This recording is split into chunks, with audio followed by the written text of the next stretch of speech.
Awalnya dihujat, namun kini banyak yang membela. Dia adalah Barada Richard Eliezer Pudihang Lumiu, seorang anggota Brimob Polri yang direkrut menjadi sopir mantan Kadif Propam Polri, Ferdy Sambo. Sekilas sosok Richard Eliezer memang seperti masyarakat pada umumnya.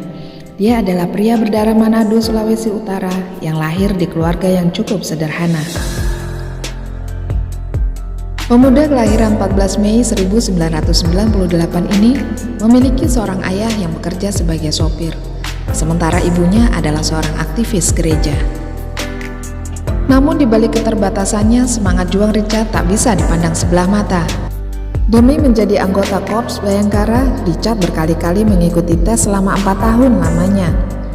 Tak ingin membebani keluarganya, ia lantas menjadi sopir di sebuah hotel di Manado, di kota tempat ia tinggal.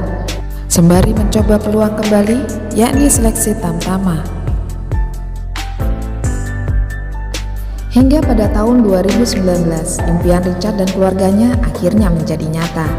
Richard lulus tes Tamtama dengan meraih peringkat 1 di Polda Sulawesi Utara. Singkat cerita, Richard pun mulai menjalankan tugas menjadi anggota kepolisian. Berbagai tugas penting telah ia jalankan, termasuk andilnya dalam evakuasi kecelakaan Sriwijaya Air SJ182.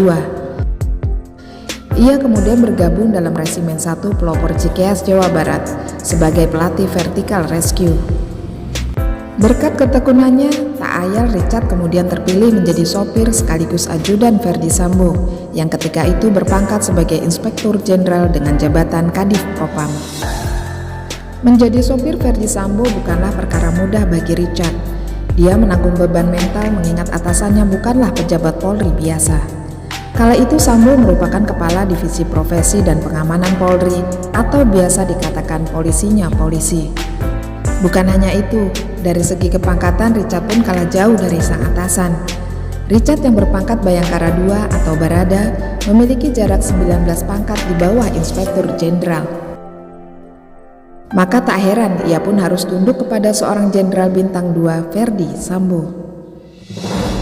8 bulan bekerja sebagai ajudan Ferdy Sambo, insiden tak terduga terjadi. Tak disangka tugas Richard sebagai ajudan Sambo ternyata membawanya pada kasus pembunuhan Brigadir Joshua. Ferdy Sambo yang selama ini telah ia percaya dan hormati, justru dengan sadisnya membunuh anak buahnya sendiri, yang merupakan rekan sesama ajudan bagi Richard. Bukan hanya itu, Richard yang awalnya berniat tulus mengabdi, justru terseret kasus pembunuhan karena dia diminta atasannya untuk menjadi eksekutor. Richard didakwa pasal 340 KUHP dengan tuntutan 12 tahun penjara. Tak hanya itu, karir kepolisiannya yang susah payah ia raih juga terancam hilang. Seiring dengan bergulirnya kasus tersebut, Richard yang awalnya mengikuti skenario jahat sang jenderal, akhirnya dengan keteguhan dan hati nurani yang bergejolak, memutuskan untuk membongkar skenario jahat sang jenderal dengan menjadi justice kolaborator.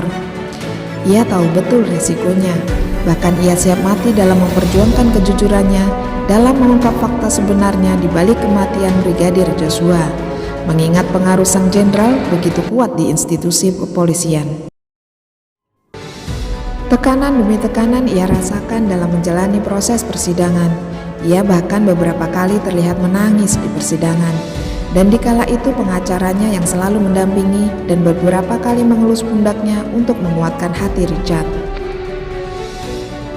Terlihat pula momen di mana sang eksekutor bersimpuh di kaki ibunda dari almarhum Brigadir Joshua saat mereka untuk pertama kalinya dipertemukan di persidangan. Terlihat bahwa Richard benar-benar menyesali perbuatannya. Usahanya dalam memperjuangkan keadilan membuahkan hasil yang luar biasa. Hakim memutuskan hukuman mati kepada sang jenderal dan hukuman penjara puluhan tahun bagi jajarannya yang terlibat dalam kasus tersebut. Di luar dugaan, sang eksekutor Baradae yang dituntut 12 tahun penjara oleh jaksa, hakim memvonisnya dengan hukuman yang jauh lebih ringan, yaitu 1 tahun 6 bulan. Selama 1 tahun dan 6 bulan. Peristiwa ini mencetak sejarah baru dalam peradilan di Indonesia. Seorang Baradae, polisi yang berpangkat paling rendah, dapat meruntuhkan konspirasi besar seorang jenderal. Mau berkata berkata jujur. Dia mau berani bertanggung jawab atas segala perbuatannya dengan resiko apapun. Dari kisah tersebut dapat kita ambil pelajaran bahwa di dalam kehidupan ini kejujuran adalah sesuatu yang sangat penting. Kita tidak pernah tahu kapan kejujuran mampu menyelamatkan kita dari situasi-situasi sulit. Cobalah untuk berlaku jujur karena Tuhan akan menolong orang-orang yang jujur. Ketahuilah bahwa orang jujur berada di ambang kemuliaan dan kehormatan, sementara pendusta berada di ambang kehancuran dan kebinasaan. Mungkin kamu bisa membohongi orang lain, tapi kamu tidak bisa membohongi dirimu sendiri. Kamu tidak akan bisa membohongi Tuhan. Jujur itu adalah sebuah keberanian untuk mengakui kesalahan, keberanian untuk menerima segala konsekuensi dari perbuatan. Jujur itu sangat mahal. Jujur akan membuat kamu dipercaya, dan dipercaya itu tidak ternilai harganya.